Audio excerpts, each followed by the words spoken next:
Samahan nyo kaming maglibot dito sa Tori no Ichi Matsuri. Ito ay festival o Thanksgiving para sa masaganang ani at maunlad na pamumuhay. Napakaganda talaga ng mga bamboo ornaments na nakadisplay. Sobrang colorful at elegant.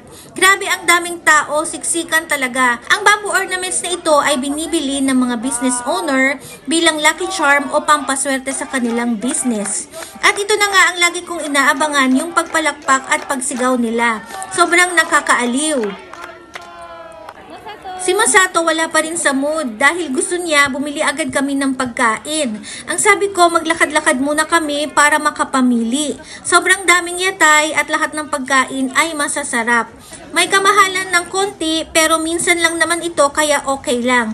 Kanya-kanya na nga kami nang bili ng paborito naming pagkain. Itadakimasu!